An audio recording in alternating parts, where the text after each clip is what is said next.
جب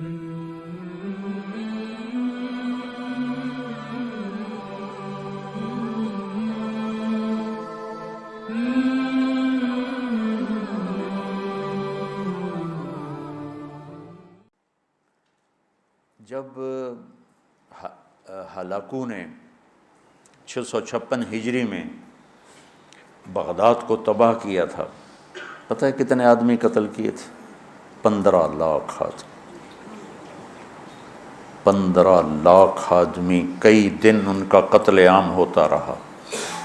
20 لاکھ کی آبادی تھی، 5 لاکھ کیسے نکل گئے، بچ گئے یا اس نے خود چھوڑ دیے۔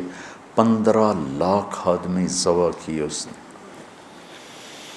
اور اس کے پیچھے بے شمار جو چل رہی تھی نافرمانی، اس میں ایک بڑی نافرمانی فرقہ واریت تھی، اور شیعہ سنی فساد اور شافعی حنفی فساد، مالکی حنبلی فساد۔ اب تو چونکہ اللہ نے ایسے بلاک بنا دیے کہ جو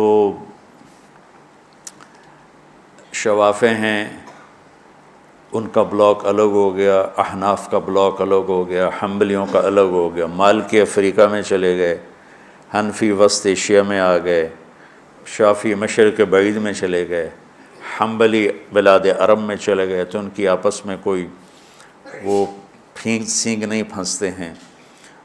لیکن چونکہ شیطان نے تو محنت کرنی ہے، تو اہل السنت والجماعت ہو کر آپس میں اتنے لڑائیاں ہیں، اور مختلف جتنے بھی مکاتب فکر ہیں سب کے آگے مختلف مکاتب فکر ہیں، اور وہ آپس میں نفرتوں تک پہنچے ہوئے ہیں اور بغض تک پہنچے ہوئے ہیں۔ یہی حال بغداد کا تھا، یہی حال بغداد کا تھا۔ اللہ مجھے بڑے بول اور دعوے سے بچائے۔ بچوں، تاریخ پڑھے بغیر دین سمجھ میں نہیں آتا پوری طرح۔ آدمی عبرت نہیں لے سکتا، سبق نہیں لے سکتا، صرف فقہ میں گم ہو کر ایک عجیب قسم کی وہ مخلوق بن جاتا ہے۔ پورا قرآن سامنے ہو، پوری نبی کی سیرت سامنے ہو، تاریخ سامنے ہو، تو فیصلہ کرنا آسان ہوتا ہے۔ بغداد کو تحت کر دیا ہلاکو خان نے، کہ اس کے پیچھے بڑا سبب یہ آپس کے روزانہ مناظرے ہوتے تھے۔ 317 ہجری میں، 317 یعنی ابھی خیر القرون ختم ہوا ہی تھا، بغداد میں حنبلی اور غیر حنبلی مناظرے میں اس قدر فساد ہوا کہ سینکڑوں آدمی قتل ہو گئے، ایک دوسرے کی جان کے ایسے درپے ہوئے۔ دونوں طرف سے اہل سنت ہیں، لیکن ایک دوسرے کی گردنیں اڑا دی، اور یہ عام ہونے لگا۔ تو اللہ تعالیٰ کی طرف سے وہ عذاب بن کر آیا 656 ہجری میں۔ اس نے سارے بغداد کی اینٹ سے اینٹ بجا دی، اور ساری کتابیں اٹھا کے دریائے دجلہ میں ڈال دی۔ دریائے دجلہ کا پانی 1 مہینے سیاہ ہو کے بہتا رہا، اتنی کتابیں اس نے ڈال دی۔ اور اللہ نے ایسا رعب ڈال دیا مسلمانوں پر کہ 40 آدمی کھڑے ہوئے ہیں، اور ایک تاتاری مغل کہتا ہے سارے یہیں کھڑے رہو، میں تلوار لے کے آ کے تمہیں قتل کرتا ہوں۔ اس کے ہاتھ میں تلوار بھی نہیں ہے، وہ تلوار لینے جاتا ہے، وہ 40 وہیں کھڑے ہوئے ہیں، بھاگتے بھی نہیں ہیں، واپس آ کر 40 کی گردن اڑاتا ہے۔ میں مستند کتابوں سے البدایہ سے آپ کو بتا رہا ہوں، کتابیں تاریخ کی بہت ہیں، اور یقیناً تاریخ کی روایت کا معیار قرآن و سنت سے کے برابر نہیں ہو سکتا ہے۔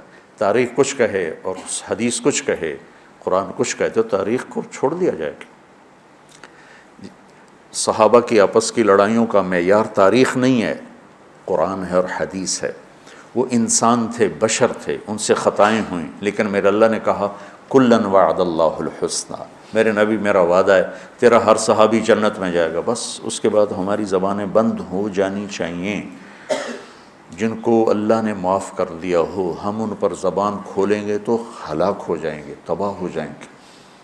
تو بچوں، آپ کو نصیحت کرتا ہوں، اور جو سن رہے ہیں، مسلمان بن کے چلو، اللہ کے واسطے فرقہ واریت کی لعنت سے نکلو نکلو نکلو، یہ ختم نہیں ہو سکتے۔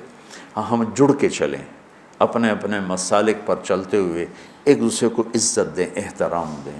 مولانا محمد قاسم نانوتوی رحمۃ اللہ علیہ جنہوں نے دیوبند کی بنیاد رکھی، بہت بڑے مناظر تھے بر صغیر کے، ساری زندگی کسی مسلمان فرقے سے مناظرہ نہیں کی، ساری زندگی۔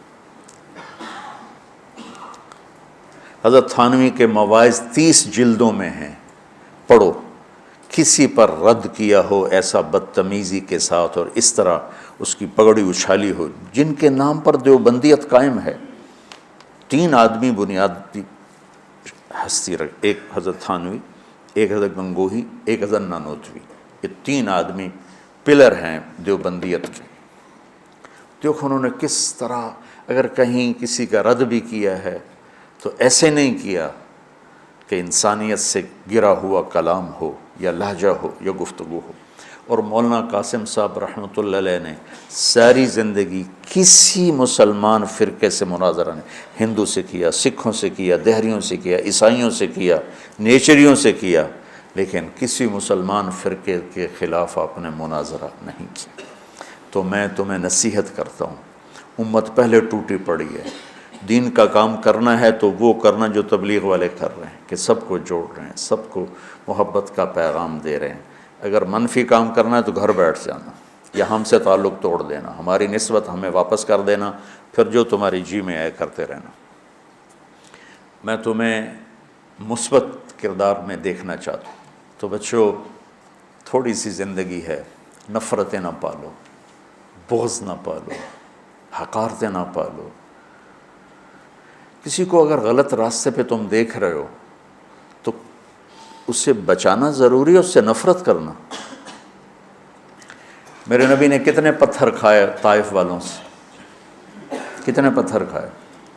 خود میرے نبی نے فرمایا کہ مجھے سب سے زیادہ تکلیف طائف والوں نے پہنچائی۔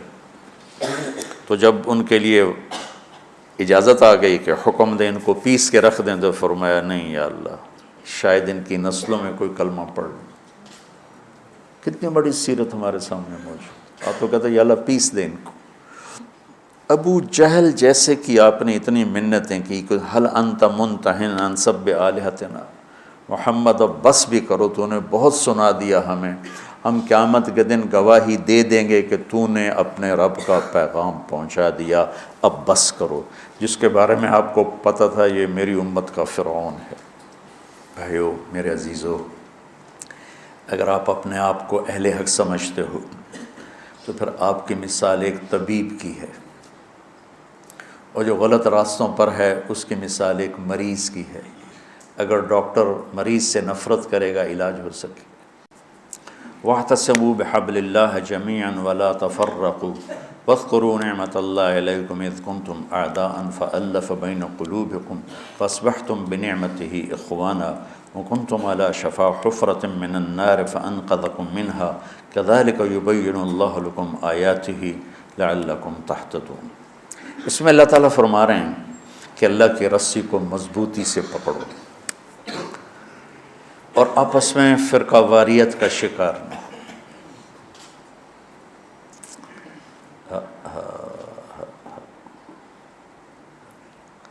اور پھر اللہ تعالیٰ پچھلا وقت یاد دلاتا ہے جب تم آپس میں ٹوٹے ہوئے تھے، ایک دوسرے کے دشمن تھے، اللہ نے تمہیں جوڑ دیا۔ دیکھو بچوں، اب دورہ حدیث والے بچے جا رہے ہو، اللہ کے نبی نے 4 دعائیں مانگی، مسجد اجابہ، اب وہ حرم میں شامل ہو گئی، توڑ دیا اس کو۔ مدینہ میں، یا اللہ میری امت پہ تیرا ایسا عذاب نہ آئے جو انہیں ختم کر دے، اللہ نے کہا قبول ہے۔ یا اللہ ان پر کوئی زمینی ایسا عذاب نہ آئے جو انہیں ختم کر دے، اللہ نے فرمایا قبول ہے۔